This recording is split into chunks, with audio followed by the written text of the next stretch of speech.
So today I'm going to share with you a little bit about how the sausage is made, as it were. Um, we're going to make some stickers using an existing file that I created in Corel Draw, although I'm converting over to Inkscape now. We're going to be using the Vevor Smart1 vinyl cutter and its ExactCut software. Now, I've got some information I need to get out of the GNU image manipulation program, and I'll explain why when we get into the software. So let's dive in. Living in a van down by the river, singing loud. No ties, no change, just the rolling clouds. Freedom tastes real sweet when you're nothing to give. Living in a van down by the river's where I live, where I live. Okay, here's our object. It's a file of 4 of my company logo. We're going to check its size by going to Image, Print Size. We're going to mark down the width and the height. We're going to put that data off to the side, whether it be a sticky note or in Notepad, however you want to record that. We're going to use that later. Now we're going over and launching the ExactCut software, going to import, and we're going to grab that file, open it up, follow the bouncing ball here, just kind of follow the prompts.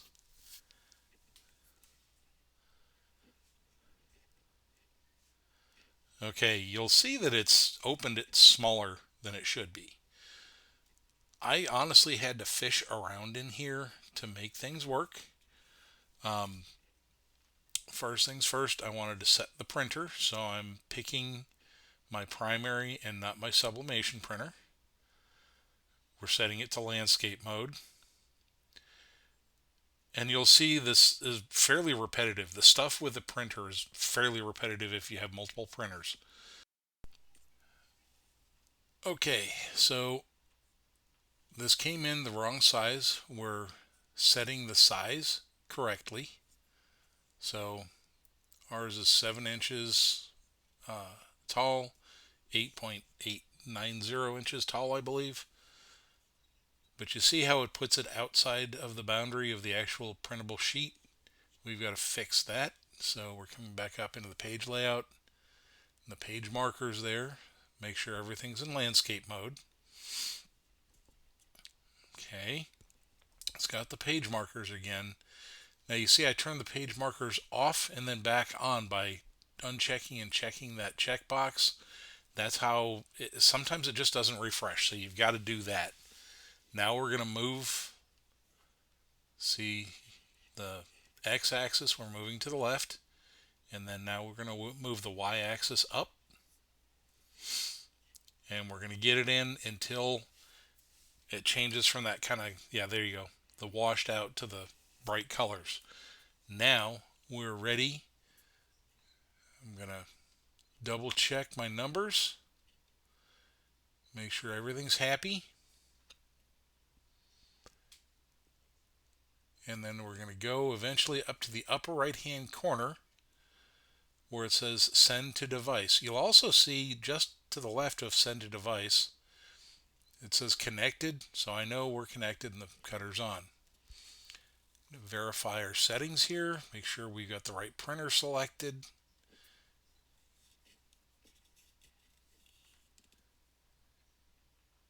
Okay, and again we're just following the bouncing ball. See there, it automatically selected my sublimation printer, and we're going back in and resetting my primary, making sure everything's where it's supposed to be. And now we're going to send the print job to the printer.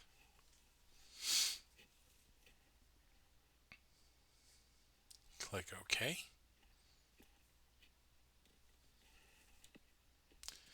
and we're going to let the print run.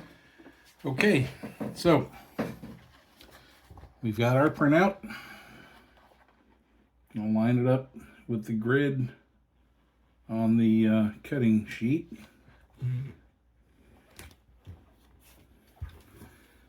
I'm going to smooth it in so that it doesn't lift up. Now we move on to the cutter. Okay, so we're going to go over here and select the box with the outlines on the right panel. That's your paths that the cutter is going to make. Select, in this case, sticker cards or whatever, it's the sticker thing, and then send it to the printer, and then there you click that double arrow button. So I've found you need to lift up a little bit on the back end of the sheet and hit the feed button or it'll fail to grab.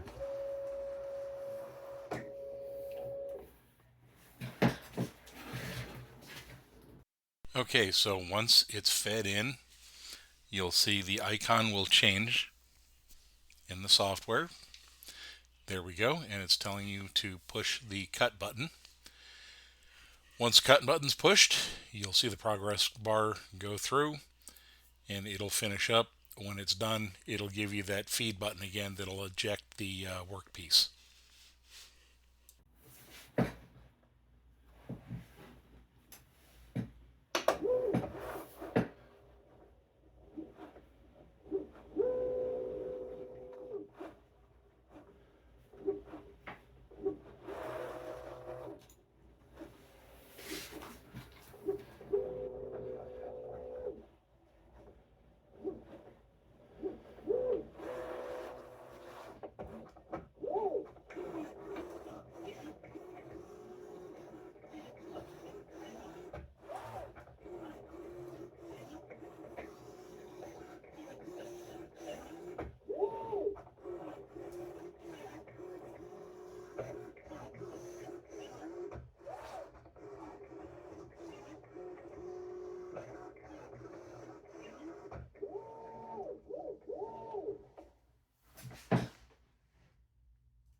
Okay, we're printed, cut out.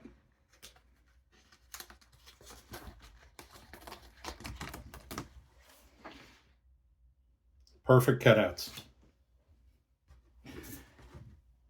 Now, I made a point to show the size, the print size of the original file and the print parameters in the software. If there's any variation in that size, your cut is going to be way off. It won't be anywhere near where it needs to be. If you need to adjust the print size, you need to do it in your graphics software before you bring it in to ExactCut. It's just the way it is. It's not unique to ExactCut. I understand the Cricut software is the same way. So just make sure you're bringing in what you need to cut. Well, there it is. The Vevor Smart1 cutter. It comes with a 12 by 12 cutting mat. I think this is the same one that Cricut uses. It's just got the Vevor name on it. It's pretty easy to set up. It comes with a power supply and a USB cable. This one was too short. I've got a 15-footer in here. That one's like 6 feet. I need 15 feet to get around my desk and over to my laptop. Comes with some spare blades. It's got a plotter pen and the cutter. The manual does a good job explaining the machine itself, does a poor job explaining the software. So let's go. Okay, so I'm not going to go back in and correct the beginning of this video. just remember the name of the application that comes with the Vevor Smart1 is ExactCut, not EasyCut. I said the wrong name. I knew what I was talking about. Brain and mouth weren't cooperating. I don't want to re-record that bit. Sorry. So I'm just putting this disclaimer here at the end. There you go.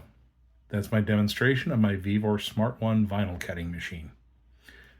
We walked through the process of setting up a project in the ExactCut software, in the process of printing it out, and the process of actually cutting it. Now, this machine, regular price is $134.99. I got mine on sale. It was a Black Friday thing. It was about $20 or so off after tax and everything. Yeah, it was right around there. Cosmetically and functionally speaking, this thing looks to be literally, other than they use different color plastics on the housing, it looks like the ExactCut Explorer. The ExactCut Explorer is a $319 and some change normal price. So the Vevor is considerably less expensive for effectively what, from what I can see, is the same machine. No, the software is not the same. The ExactCut software, to my understanding, requires a subscription.